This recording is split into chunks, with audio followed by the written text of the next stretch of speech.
So liquor కేసుకు సంబంధించి రోజుకో పరిణామం, రోజుకో వ్యక్తి అరెస్ట్ అవ్వబోతున్నారు. ఆ కేసులో ఈ వ్యక్తి ఉన్నాడు, ఆ కేసులో మరొక బిజినెస్ మ్యాన్ ఉన్నారంటూ కూడా చర్చలు జరుగుతూ ఉన్నాయి. నిన్న ఈ రోజు నుంచి సజ్జలకు కావచ్చు, సజ్జల కుమారుడికి సంబంధించి వాళ్ళిద్దరు ఇన్వాల్వ్మెంట్ ఉందంటూ కూడా ఒక చర్చ జరుగుతుంది. ఏంటి ఈ పరిస్థితి? లిక్కర్ కేసు అనేది తెలుగు డైలీ సీరియల్ తలపిస్తా ఉంది.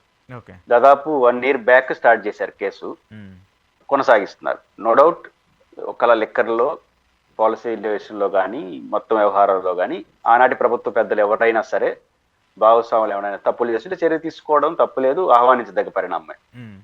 దాని రాజకీయాలు కూడా తోడవుతాయి, ఎందుకంటే రాజకీయ పరస్పరం ప్రత్యర్థులు కాబట్టి అంతవరకు కూడా అర్థం చేసుకోవచ్చు.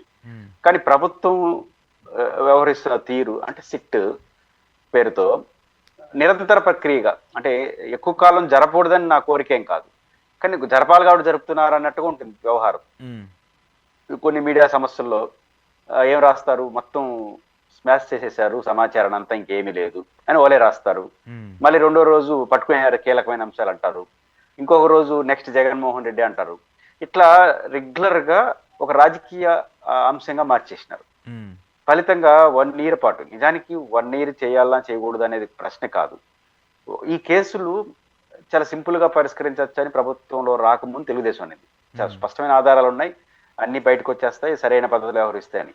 మరి వ్యవహరించండి, తొందరగా తేల్చేయండి, తప్పు ఎవరు చేస్తారు వాళ్ళపైన చర్య తీసుకోండి, ఎవరికేం అభ్యంతరం లేదు, చేయాలి కూడా. అయితే ఇక్కడ టార్గెట్ జగన్మోహన్ రెడ్డి లాగా ప్రవర్తిస్తున్నారు.